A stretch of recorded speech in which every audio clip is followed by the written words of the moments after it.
लड़की जो कि अपने घर में रहती है लेकिन घर में कोई उसे प्यार नहीं करता है। उसका पिता उसकी केयर करता है लेकिन उसकी माँ अल्कोहलिक है।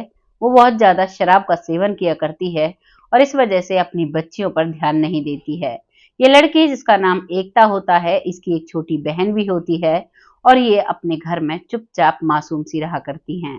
इनका कोई भी गौर करने वाला कोई भी नहीं होता। जब वक्त मिलता तो स्कूल चली जाया करती और जब मम्मी ज्यादा शराब के नशे में हुआ करती तो घर पर रुक जाया करती। यही सिलसिला चलता है और अब धीरे धीरे ये बच्चियां बड़ी होने लगती हैं, जिसमें बड़ी बेटी एकता जो कि दिखने में इतनी सुंदर थी कि उसे देखकर अच्छे अच्छों की नींद उड़ जाए। उसे देखकर ऐसा लगता था कि ये मानो अप्सरा हो, कोई इंद्रलोक की कोई परी आ गई हो। सुंदरता उसकी दुश्मन बन जाती है और आगे जो होता है उसे सुनकर आपके पैरों तले जमीन खिसक जाएगी। एक जिन उसके शरीर में होता है और एक दूसरा होता है खबीज, वो भी उसके शरीर में होता है। जो खबीज है वो उसे इतना परेशान किया करता और जो जिन है वो उसकी सुंदरता को और भी निखार दिया करता। कैसे ये घटना घटी जाती है और कैसे वो लड़की इन सब चीजों से जूझती हुई आज भी जी रही है, इस सबको जानने के लिए आपको मेरे साथ वीडियो में अंत तक बने रहना होगा। नमस्कार, मैं महक चौधरी। शुरू करते हैं आज की कहानी। आज की कहानी एक परिवार से शुरू होती है, जिस परिवार में जो परिवार का मुखिया है, उसका पिता, वो उस परिवार को चलाने के लिए नौकरी करता है और पूरी कोशिश करता है कि अपने घर की बच्चियों को सारी सुख सुविधाएं दी जाए। इधर उस घर की जो महिला है वो शराब का सेवन करती है और वो सारा दिन और रात, सारे दिन रात शराब का ही सेवन करती रहती। वो कभी अपने पति को नहीं देखती है, ना ही कभी वो अपनी बच्चियों को देखती है और ऐसे ही उसकी जिंदगी कट रही थी। धीरे धीरे बच्चियां बड़ी होती हैं। बच्चियों में बड़ी लड़की का नाम एकता होता है और अब एकता 16 साल की हो जाती है। जब वो 16 साल की होती है तभी वो एक कैफे में काम करने लगती है।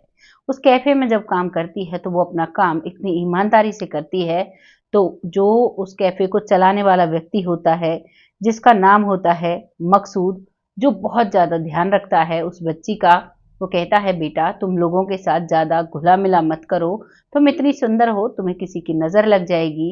ये लो काला धागा, इसे बांध लो, इससे तुम्हें लोगों की नजर नहीं लगेगी। उसे वो काला धागा भी बांधता है और बिल्कुल मकसूद जो है वो अपनी बच्ची की तरह उसे रखता है। धीरे धीरे वक्त निकल रहा है और जो एकता है वो अपने काम को इतने अच्छे से करती है, अपने काम में इतनी परफेक्ट हो जाती है। अब मकसूद एक और कैफे खोल देता है। दोनों कैफों को वो लड़की एकता ही संभाला करती। धीरे धीरे वक्त निकल रहा था, करीबन 1 साल हो जाता है। 1 साल से वो अपने बॉयफ्रेंड के साथ भी रहती है। जीवन बहुत अच्छे से कट रहा था, लेकिन एक शाम जब वो रात को सोती है और जब सोती है तो उसे ऐसा लगता है कि मानो किसी ने उसके चेहरे पर हाथ फेरा हो और वो जग जाती है। वो चारों तरफ देखती है तो उसे कुछ भी दिखाई नहीं देता है और जब वो लेटी हुई थी तो उसे ऐसा लग रहा था कि मानो वो नीचे गिरती जा रही है और नीचे कोई जमीन नहीं मिल रही है, बस वो अंधेरे कुएं में गिरती जा रही है। जब जगकर अपने आप को शीशे में देखती है तो वो ऐसा महसूस करती है कि उसकी स्किन, उसका चेहरा कितना सुंदर लग रहा है। उसे अपना बदला हुआ रूप दिखाई देता है और वो अपने चेहरे को देखकर दोबारा से सो जाती है। अब उस रात उसे सिर्फ यही महसूस होता है और दूसरे दिन वो अपने काम को ऐसे ही नियमित तौर पर करती है। धीरे धीरे वक्त निकलता है। इधर उसके पिता का देहांत हो जाता है और उसकी माँ अभी भी शराब पीती है। उसकी छोटी बहन वो अपनी पढ़ाई कर रही है। सारी घर की जिम्मेदारियां जो कि अब तक बाप बेटी निभाया करते, अब अकेली बेटी के कंधों पर आ जाती हैं। अब घर की बेटी 17 साल की हो चुकी थी और अब जो रात को वो सोती तो वो एक एहसास किया करती कि उसे बहुत सुंदर सी स्मेल, खुशबू आ रही है और उस खुशबू का एहसास उसे बहुत अच्छा लगने लगता है। धीरे धीरे वक्त निकलता है और अब उसे ऐसा महसूस होता कि वो जिस अकेले कमरे में है, उस अकेले कमरे में उसके साथ कोई और भी है। वो कुछ ऐसा देखती थी कि एक व्यक्ति जो फॉर्मल पैंट में और शर्ट में आता है, लेकिन उसका चेहरा वो नहीं देख पाती है। उसका चेहरा धुंधला धुंधला नजर आता है, लेकिन उसका चेहरा साफ नहीं नजर आता है। हर रोज रात को उसके पास वो आया करता और ऐसे ही अब उसका वक्त निकल रहा था, लेकिन धीरे धीरे एकता कमजोर हो रही थी। एक दिन जब वो कैफे में काम कर रही थी तो वहीं पर वो काम करते करते जमीन पर गिर जाती है और फिर उसे हॉस्पिटल में एडमिट कराया जाता है। इधर घर के खर्चे थे। पिता को 1 साल हो चुका था उनका जो दोबारा से बरसी होनी थी उसकी तैयारियां एकता कर रही थी। लेकिन अब एकता ही हॉस्पिटल पहुंच चुकी थी और एकता बहुत कमजोर हो चुकी थी। हॉस्पिटल वालों ने लगातार 3 दिन तक उसे ड्रिप लगाई, ग्लूकोज पिलाया, हॉस्पिटल का खाना दिया, तब जाकर उसमें हल्का सा उसे कमजोरी उसकी दूर महसूस हुई। लेकिन तभी वो देखती है कि उसे हॉस्पिटल में भी वही खुशबू आती है और वो उसी व्यक्ति का आने का महसूस करती है। वो व्यक्ति आता है, वो उसके माथे पर हाथ फिराता है, जैसे माथे से सर पे फिराते हैं, जैसे कोई हमारे माता पिता हमें अच्छे से सहलाते हैं, वैसे ही वो व्यक्ति उसे सहलाता है उसके माथे पर। और वो अब एकदम से वही चमक महसूस करती है और वो बिस्तर से उठ खड़ी होती है, डॉक्टर्स को दिखाती है। डॉक्टर्स ने उसके जो सारे टेस्ट कराए थे उन सब में कोई भी दिक्कत नहीं आई थी, बस उसके शरीर में कमजोरी थी। अब डॉक्टर्स को कहती है कि मैं तो ठीक हूँ, अब मैं घर जा सकती हूँ। तो डॉक्टर्स उसे डिस्चार्ज कर देते हैं और वो घर आने लगती है और घर आकर ऐसे ही रहने लगती है।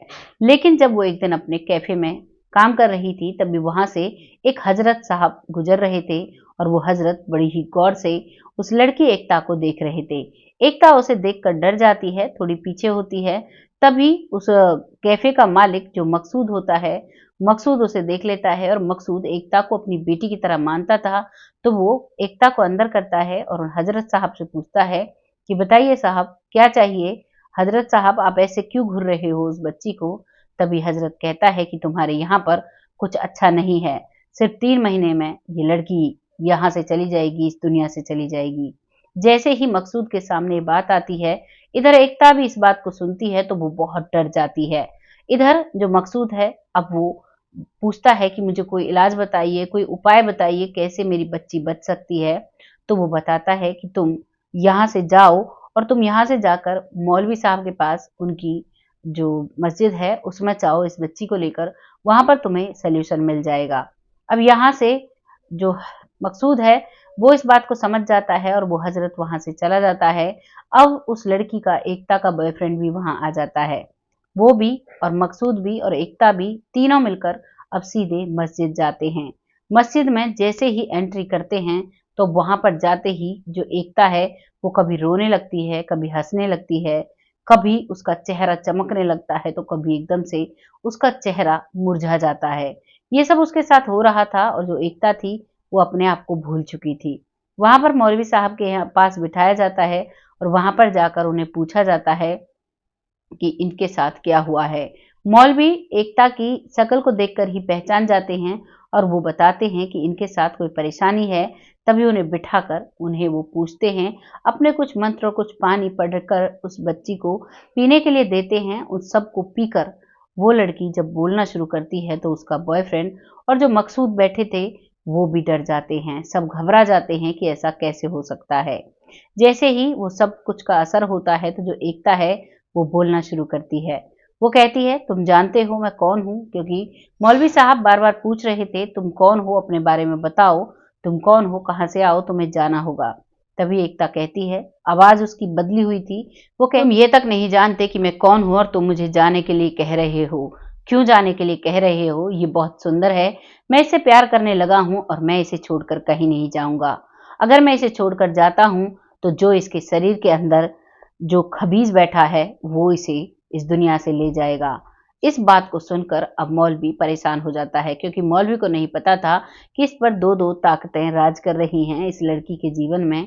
तभी मौलवी साहब और पूछता है, तभी जो जिन है वो बताता है कि मैं इससे बहुत प्यार करता हूँ और जब जब मैं इसके शरीर में प्रवेश करता हूँ तो ये शीशे की तरह चमकने लगती है और जब मेरा प्रवेश हटता है तो खबीज का प्रवेश होता है तो वो ये जो लड़की है ये मुरझा जाती है। मौलवी साहब जिनसे कहते हैं कि तुम इसके शरीर को छोड़ जाओ, तभी वो कहता है कि लगभग 8 दिन तक मैं इसके साथ रहूंगा, उसके बाद मैं डिसाइड करूंगा कि मुझे जाना है या नहीं जाना है। अगर तुम्हें करना ही है तो इसके अंदर जो खबीज है उसे निकालो। अगर मैं इसके आसपास से जाऊंगा तो खबीज को ऐसा लगेगा ये सब मेरे लिए कुछ कर रहा है, तो इसीलिए वो इसको जान से मार देगा और इसको बचाने का कोई तरीका नहीं है। अब मौलवी साहब सब कुछ समझ जाते हैं और मौलवी साहब कई सारे पानी पढ़ कर देते हैं, कुछ ऐसा कुछ कागज पर लिख कर देते हैं जिसे उस लड़की को पिलाया जाता है। लेकिन मौलवी साहब उसको एक ताबीज नहीं बांधते हैं। जब मकसूद साहब कहते हैं कि इसको ताबीज क्यों नहीं बांध रहे, तो वो बताते हैं कि अगर मैं ताबीज बांधूंगा तो जिन को भी हटना पड़ेगा और फिर इस लड़की की जान को खतरा हो सकता है। अब अब यहाँ से जो लड़का है उससे 10 मीटर सफेद कपड़ा मंगवाया जाता है। उस 10 मीटर सफेद कपड़े को बिछाया जाता है और उस पर उस लड़की को, एकता को लिटाया जाता है और 20 मांस के टुकड़े मंगाए जाते हैं। जैसे ही वो मौलवी साहब वो मांस के टुकड़े उस लड़की की तरफ फेंकते हैं तो वो मांस के टुकड़े सड़ जाते हैं, उनमें से तुरंत के तुरंत बदबू आने लगती है। जब वो सारे टुकड़े उसके ऊपर फेंक दिए गए, उन सभी को इकट्ठा कर जो लड़की है उसका बॉयफ्रेंड वो ले जाकर सभी को उसके मिट्टी के अंदर दफना देता है और फिर उस लड़की को होश में लाया जाता है। अब वो लड़की बिल्कुल नॉर्मल थी, वो बिल्कुल कुछ भी उसको नहीं था, लेकिन फिर से उसके अंदर एक चमक सी आती है, यानी कि अब जिन उस पर हावी हो चुका था। वो कहती है कि तुम्हें पता है जो इस लड़की का बॉयफ्रेंड है ये इसे बहुत प्यार करता है। पहले इसे हाथ लगाता था तो मुझे बहुत बुरा लगता था, लेकिन अब मैं समझता हूँ ये इसे प्यार करता है और जो लोग इससे जुड़े हुए हैं मैं उनको किसी को भी परेशान नहीं करूंगा। और यह कहकर वो फिर से चला जाता है। अब वो लड़की अपने नॉर्मल रूप में थी और वो नॉर्मल उसके साथ वापस आती है। वापस आने के बाद अपने घर पर रहने लगती है। अब जब एक दिन वो कैफे से वापस आ रही थी तो उसके पास एक महिला आती है, जो महिला सिर्फ उसको दिखती है। कभी वो धुआं बन जाती है, कभी उसकी परछाई दिखती है, कभी उसके कमरे में कोने में बैठी दिखती है। तो उससे ऐसी ही बातें पूछती है, सवाल पूछती है, लेकिन एकता उसके सवालों का जवाब नहीं देना जरूरी समझती और वो उसके सवालों का जवाब नहीं देती है। जब वो जवाब नहीं देती है तो उसके कंधे पर से वो बहुत बुरी तरीके से खरोंच मारती है और फिर वो उसे जवाब देती है और कहती है कि तुम यहाँ से चले जाओ, तुम्हारे सवालों का जवाब मेरे पास नहीं है, तुम मुझे यहाँ पर अकेला छोड़ दो। उसके बाद कुछ देर बाद वो महिला, जो महिला का आत्मा आप कह सकते हो, यानी कि नेगेटिव एनर्जी कह सकते हो, वो वहां से चली जाती है। अब जो लड़की एकता है, अब उसको सारी बातें समझ आ चुकी थी। अब जो नेगेटिव एनर्जीज उसके साथ आसपास थी वो उससे दूर हो चुकी थी, क्योंकि जब वो मस्जिद से आई थी तो उसके अंदर जो खबीज था वो उसके अंदर से शायद जा चुका था, लेकिन जो जिन था वो अभी भी उसके साथ था। एक दिन रात को जब वो सोई हुई थी तो उसे ऐसा लगता है कि वो अंधेरे से में गिरती हुई जा रही है। तभी वो जिन उसे दिखाई देता है। वो जिन फॉर्मल पैंट में और शर्ट में होता है, लेकिन उसका चेहरा आज भी साफ नहीं नजर आता है। वो उससे बात करता है, वो लड़की भी उससे बात करती थी, क्योंकि जो एकता थी उसे महसूस नहीं होता था कि ये मुझे मेरे साथ कुछ गलत कर रहा है, या कोई भी डर महसूस नहीं होता था। जब वो उसके पास आता था तो वो नॉर्मल रहती थी। उसे ऐसा नहीं लग रहा था कि कोई अलग शक्ति उसके साथ है। और अब वो उससे बात करती है तो कहती है कि तुम रोज यहाँ क्यों आते हो, मेरे साथ क्यों रहते हो? तो वो कहता है कि मैं तुम्हें अपनी दुनिया में ले जाऊंगा। वो कहती है कि मुझे तुम्हारी दुनिया में नहीं जाना। तभी वो कहता है कि एक ना एक दिन मैं तुम्हें लेकर जाऊंगा। तभी वो कहती है कि मुझे ये तो दिखाओ तुम्हारी दुनिया है कैसी। तब वो उसे हाथ पकड़कर लेकर जाता है और उसकी दुनिया, वहां पर सूखे सूखे पेड़ थे और बहुत अंधेरा था। कई जगह थोड़ी थोड़ी आग जल रही थी, लेकिन वहां पर सूरज की रोशनी नहीं थी। वहां पर कच्चे रास्ते थे और इतना सुनसान इलाका था, मकड़ी के बड़े बड़े जाले थे। बहुत ही भयानक दृश्य था। जब वो वहां से भागने लगती है तो एक छोटा बच्चा उसे दिखाई देता है। वो छोटा बच्चा कहता है कि दीदी आप यहाँ से मत जाओ, अगर आप यहाँ से गई तो वो मुझे मार देगा। वो तुमसे बहुत प्यार करता है, वो मुझे मार देगा अगर तुम उसे नहीं मिली तो। तुम यहीं पर रुक जाओ। और वो लड़की वहां पर नहीं रुकती है, वहां से वापस आती है। फिर वो जिन उसके पास आ जाता है और उससे कहता है कि तुम क्यों घबराती हो, मैं तुम्हारे साथ हूं, तुम्हें कुछ नहीं होगा। आज भी वो उसके साथ रहता है। कई बार उसके साथ ऐसी घटनाएं होती हैं कि वो समझ नहीं पाती है, उसकी शादी नहीं हुई है, उसके जो बॉयफ्रेंड है उसको भी ये सारी बातें पता है। कुछ ऐसी बातें जिन्हें हमें बोलने में भी बहुत अजीब लग रहा है। उस लड़की के साथ वो रिलेशनशिप में आता है, वो जो जिन है उसकी वजह से उसकी तबीयत खराब भी रहती है। ये सिलसिला उसके साथ आज भी चल रहा है।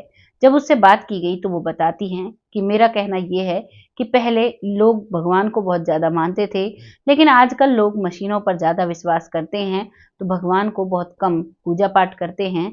हर घर में पूजा पाठ होनी चाहिए और हर व्यक्ति को, हर लड़की को भगवान को मानना चाहिए। बहुत से घर ऐसे हैं जिनमें सुबह सुबह से ही म्यूजिक चलने लगता है। मेरा कहना यह है कि घरों में हनुमान चालीसा, भगवान की भक्ति के भजन चलने चाहिए, क्योंकि इससे पॉजिटिव एनर्जी आती है। और वैसे जो गाने हैं उनमें कुछ ऐसी धुन डाल दी गई हैं जिनसे नेगेटिव एनर्जी आती है। और स्पेशली जो 16 साल से ऊपर की लड़कियां हैं, उन्हें घर में ज़्यादा मगन और ज़्यादा खुश नहीं रहना चाहिए, शांत रहना चाहिए। और जो लड़कियां वॉशरूम में नहाती हैं, नहाने के बाद कमरे में अंदर चली जाती, जैसे कमरा और बाथरूम अटैच होता है तो बाथरूम के अंदर से नहाकर लड़कियां सीधे कमरे में आ जाती हैं। ऐसा नहीं करना चाहिए। हमें ज़्यादा देर तक अपने बिना कपड़ों के नहीं रहना चाहिए, ना ही बिना कपड़ों के मिरर में अपने आप को देखना चाहिए। सारी चीज़ें अवॉइड करनी चाहिए, क्योंकि इन्हीं सभी चीज़ों से जो नेगेटिव एनर्जी होती है वो अट्रैक्ट होती है और वो हमारे जीवन में आ जाती है, हमें परेशान करती है। अक्सर लोगों को लगता है कि वो घूम रहे हैं, लेकिन उसके पास पास कोई ना कोई ज़रूर है, लेकिन उन्हें दिखाई नहीं देता है। तो ये एक नेगेटिव एनर्जी का ही संकेत होता है। अब इसमें बहुत से पढ़े लिखे विद्वान लोग बोलेंगे कि ऐसा कुछ नहीं होता, लेकिन नेगेटिव एनर्जी और पॉजिटिव एनर्जी तो सभी जगह बताई गई है। ये वाकई में होता है। भगवान भी होता है, राक्षस भी होता है, भूत भी होता है, शैतान भी होता है। ये सारी शक्तियां होती हैं। जैसे इंसान है, कीड़े मकोड़े हैं, कुत्ते बिल्ली हैं, वैसे ही इनकी भी एक अलग प्रजाति होती है। और प्रेत होते हैं, ये सभी अपनी जिंदगी जीते हैं। स्वर्ग नरक होता है, धरती होती है, अंबर होता है, वैसे ही ये सारी चीजें होती हैं। लेकिन इनसे इंटरेक्ट किसी किसी का होता है। जैसे कि ये जो एकता थी, इसका जब पीर बाबा को दिखाया गया, इधर मौलवी साहब को दिखाया गया, तो इसमें बताया गया था कि इस लड़की का जो खून है, इस लड़की का जो शरीर है, इसे ऐसी एनर्जी बहुत जल्दी अट्रैक्ट हो जाती हैं और इसके जीवन में उतर आती हैं। तो इसलिए अब वो घर में रहती है, नॉर्मल रहती है, कोशिश रहती है कि वो बाहर ना जाए, क्योंकि बाहर से उसके साथ नेगेटिव एनर्जी उसके घर तक पहुंच जाती हैं। ऐसा आप में से किन किन लोगों के साथ कभी हुआ है, अपनी राय कमेंट बॉक्स में लिखकर भेजिएगा। नहीं हुआ है तो भी भेजिएगा। तो ये घटना सच्ची लगी या आपको एक घटना झूठ लगी, जो भी कुछ है ये इस एकता नाम की लड़की ने बताया है, और उन्हीं के बताने पर हमने ये वीडियो आपके साथ साझा किया है। आपको जैसा भी लगा है अपनी राय लिखिएगा। हमारा चैनल कभी भी किसी भी अंधविश्वास को बढ़ावा नहीं देता। हम लोग जो भी लाते हैं सच लेकर आते हैं, और ये व्यक्तिगत राय होती हैं जो हम आपके सामने साझा करते हैं। बहुत जल्द ऐसी ही किसी सच्ची घटना के साथ आती हूँ। तब तक खुश रहें, आबाद रहें, अपना और अपने परिवार का ख्याल रखें। और अब अंत में समय आता है उन लोगों का जो लोग हमें सपोर्ट करते हैं, जिनमें सबसे पहला नाम हमेशा की तरह लखविंदर जी का आता है, जो हमारे हर वीडियो पर अब कमेंट करने लगे हैं। बहुत अच्छी वीडियो उन्होंने लिखा हुआ है। Thank you so much. ऐसे ही अपना सपोर्ट बनाए रखें, आप सबके सपोर्ट की बहुत ज़रूरत है। अगला नाम आता है नाज खान जी, जो कहती हैं आपका कहने का तरीका बहुत अच्छा है। आपका बहुत बहुत धन्यवाद। आप खुद अच्छे हैं तभी आपको हमारा तरीका अच्छा लगा है, हमारी वीडियोज़ अच्छी लगती हैं, उसके लिए आपका तहे दिल से धन्यवाद। ऐसे ही हमें सपोर्ट बनाए रखें और हमारी वीडियोज़ पर अपना प्यारा सा कमेंट लिखते रहें। अगला नाम आता है सरयू बालाजी, जो कहते हैं घटना बिल्कुल सत्य है। हाँ जी, बिल्कुल सत्य है। आप सबके सपोर्ट से हम वही घटनाएं अपने चैनल पर लेकर आते हैं जो घटनाएं सत्य होती हैं। ऐसे ही अपना सपोर्ट बनाए रखें, अपने प्यारे प्यारे कमेंट लिखते रहें, क्योंकि आपके कमेंटों से ही हमें ऐसा लगता है कि हम एक अच्छा काम कर रहे हैं, जो दिशा हमने चुनी है वो सही रास्ते पर हम चल रहे हैं। अगला नाम आता है विवेक पाल कौर जी। ये महिला है शायद। ये कहती है nice story, thank you so much. आपका तहे दिल से धन्यवाद। आपने अपना कीमती वक्त निकाल कर हमें कमेंट लिखा। ऐसे ही हमें सपोर्ट बनाए रखें और हम आगे बढ़ते रहेंगे। अगला नाम आता है लूना राम मोदी जी। वो कहते हैं ऐसा होता है, वाकई में पुनर्जन्म होता है, बहुत से लोगों के साथ हुआ है। और जो महिलाएं, कई बुजुर्ग, कई बच्चे ऐसे हैं जो मरकर वापस जीवित हुए हैं। उस वीडियो पर इन्होंने कमेंट लिखा है। तो वाकई में ऐसी कहानियां कई हमारे सामने आई हैं और जो कि सत्यता पर आधारित है। बिल्कुल आपकी बात सच है, ऐसा होता है। ऐसे ही अपना सपोर्ट हमारे साथ बनाए रखें। अगला नाम आता है सुमन लता जी, जो कहती हैं कहानी बहुत अच्छी सुनाते हो आप, आपका तहे दिल से धन्यवाद। ऐसे ही अपना सपोर्ट बनाए रखें। ऐसी और भी नई और अच्छी कहानी आपके सामने आती रहेंगी। और अब बारी आती है उनका, जो कहते हैं सुरजन सिंह, जो कहते हैं सारा की सारा झूठ होता है, पुनर्जन्म नहीं होता है। ये अपनी तरफ से ये बात लिखते हैं और मैं इनसे कहना चाहूंगी, अगर आप वीडियो देख रहे हो तो आपने कहा है गाड़ी का नंबर क्या था, जो ये रसूल बारक किस्सा आपके सामने मैं लेकर आई हूँ, तो आपको गाड़ी के नंबर की जरूरत नहीं है। जो एड्रेस उसमें दिया गया है आप उस एड्रेस पर जा सकते हैं। वहां जाकर आप रसूल का जन्म जिसने लिया है उस लड़के से मिल सकते हैं। उसकी जो पत्नी है उससे जाकर मिल सकते हैं, जिसे वो काजल कहा करता था। आपको जो भी जानना है आप वहां जाकर जान सकते हैं। बहुत जल्द ऐसी ही घटना के साथ आती हूँ। तब तक अपना और अपना का ख्याल रखें। और स्पेस लेडी सुरजन सिंह आपसे कहना चाहूंगी, बिल्कुल आपके दिमाग में जो आया आपने बिल्कुल सही लिखा, क्योंकि आप लोग जब कमेंट करते हो तो हमें कहानी की सच्चाई तक जाने में और भी मजा आता है। और भी हम कहानी की तह तक जाते हैं, तब हम कहानी आपके सामने लेकर आते हैं। तो खुश रहें, आबाद रहें, ऐसे ही अपना सपोर्ट बनाए रखें। बहुत जल्द फिर आती हूँ ऐसी किसी सच्ची और अच्छी स्टोरी के साथ। तब तक जय हिंद, जय भारत।